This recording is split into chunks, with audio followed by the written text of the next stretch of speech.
Good morning, everyone. Andrew Kircher from Port Huron Museums, our community engagement manager, here with another in our continuing series of architectural field trips. I've got a couple of things I wanted to look at today, a couple of things to talk about. I am over, to give you an idea where I am on the other side, so the north side of the McMorran Auditorium Complex. There's SC4. I think we could probably do our own whole show on SC4. But I want to talk about a building that's interesting not so much because of its architecture, but because of its name. Morning, Todd. Morning, everyone. So the complex I'm right by here, it's kind of a public housing unit, and it is actually named, if anybody knows, Peru Village, and I bet most people haven't given that really a second thought as to why this would be called Peru Village. Certainly an interesting name. It's the place with the little gazebo. I'm sure, again, that you've all driven past this on Erie Street at one time or another. But the name Peru is actually a pretty cool piece of Port Huron area history. So when Port Huron was founded, it wasn't really founded like you'd found a new city out west where there's, just a big vacant lot and you turn over the soil and found a new city. Of course, native people have been living here for thousands of years. Europeans begun passing through. You see some small-scale French farming in like the 1780s and 90s.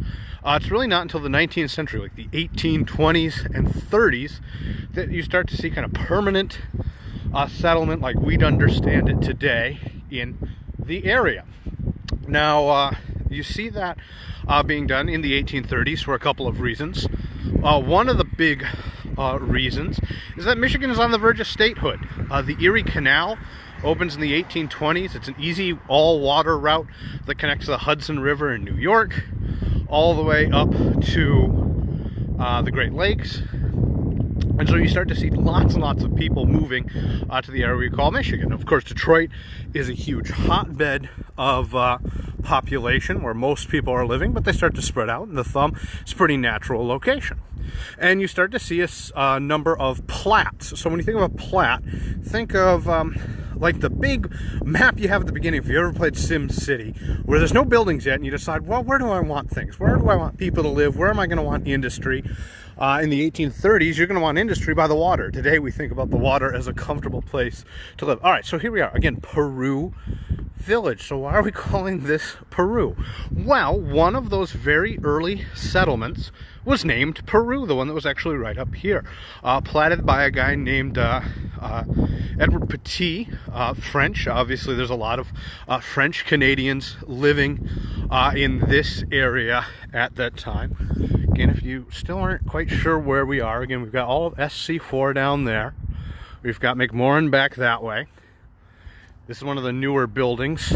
I guess if you want to talk about it architecturally, since we are, I'd say it's kind of a just contemporary design, which, we'll see how history teaches. I think they're kind of boring a little bit, but that's just me. They kind of look like they could be plopped down anywhere in the world. But anyway, more about Peru. So Peru is one of just a series of villages that are platted out in about 1835.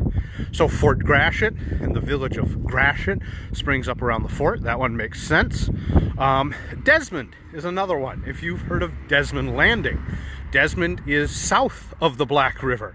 And then you have like Huron, which is north. And D.B. Harrington, the guy that Harrington Hotel is named for, they eventually kind of all coalesce into one area and take the name Port Huron. But Peru was one of the names of those villages.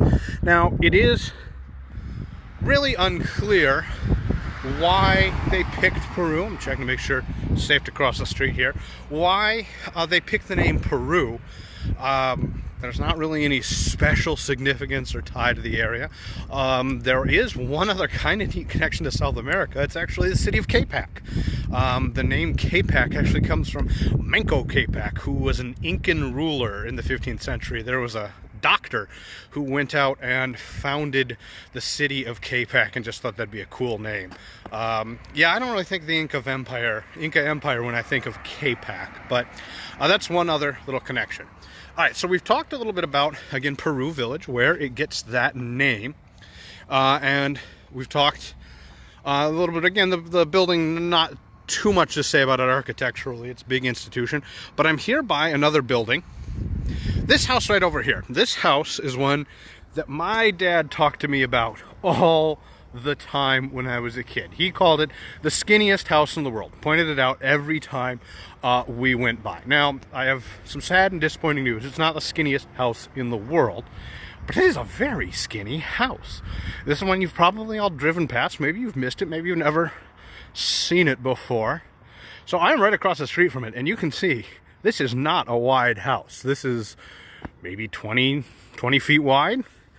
It is not very wide at all, but it is quite a long house. And I think that's architecturally interesting. Now, it is kind of vernacular architecture. So if you think about, when I say vernacular, I just mean that it wasn't designed by a, up-end architect. This wasn't Frank Lloyd Wright or somebody whose name we'd maybe remember, unless you were that architect's family.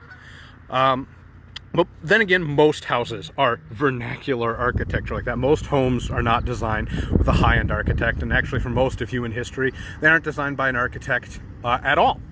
So the neat thing about this house it's kind of what I would call, anyway, a shotgun house. A shotgun house is a type of home that frequently you see in places like New Orleans and the Deep South. It's kind of uncommon to see them up here, but they do exist up here.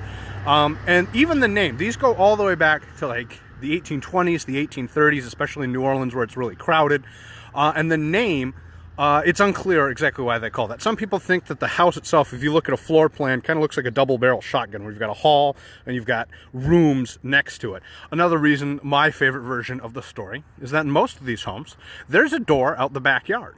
And if you open this door at the front and you open that door at the back, there'd be a hallway straight through, which would be really nice in the South because it let a lot of breeze through, and you could fire a shotgun straight through the hallway. It would come out the other side down at the end of the house. Now, a lot of these, the very typical, like if you go look it up in a textbook, most shotgun homes will only be a single story. Sometimes you'll see they'll be called like a camelback because they'll have a single story and then like one bedroom off the back. This one obviously has got 2 stories all the way, but again, vernacular houses, they're all just a little bit different. So anyway, it's kind of the only one in this neighborhood.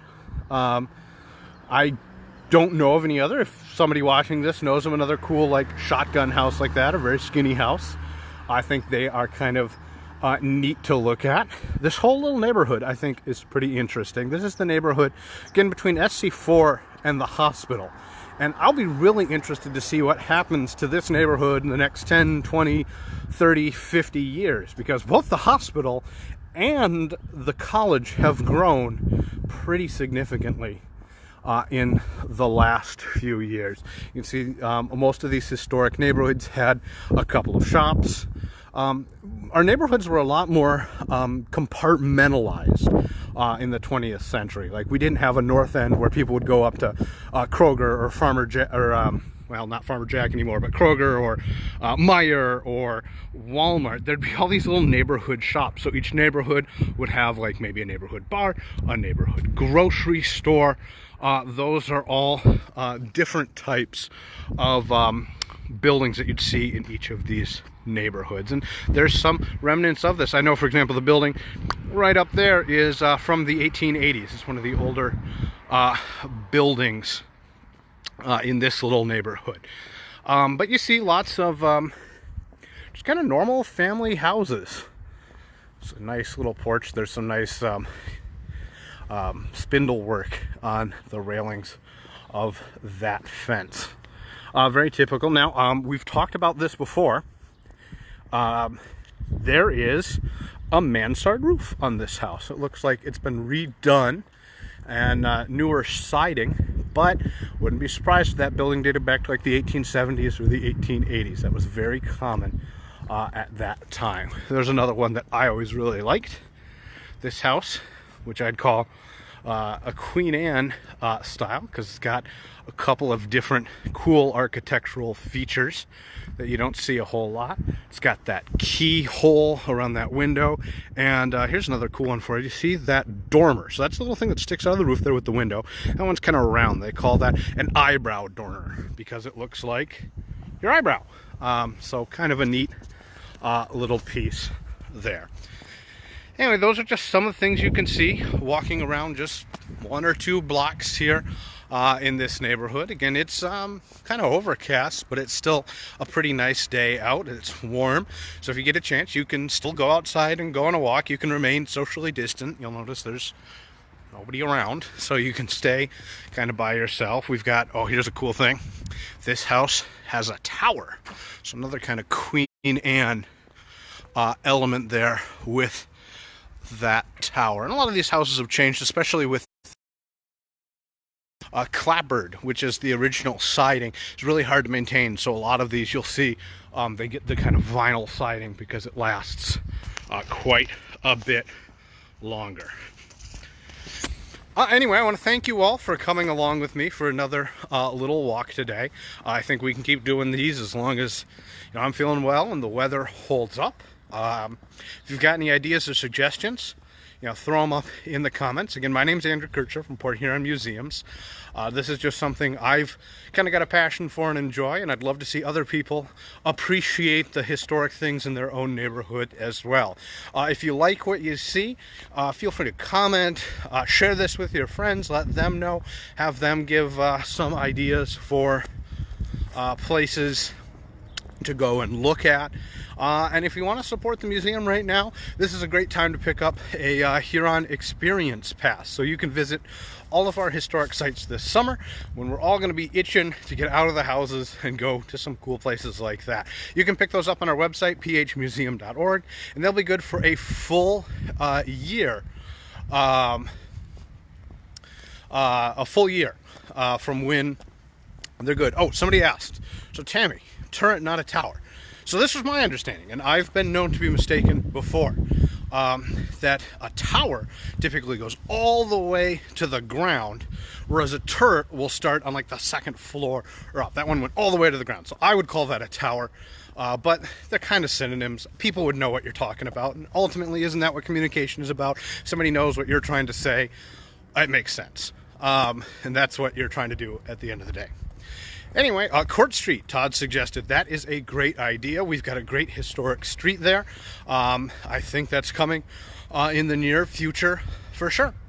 Anyway, well, my battery is running on a little more charge next time. But thanks for coming along with me. I feel very much not isolated when I have a couple hundred people going on a walk for me right here in the palm of my hand.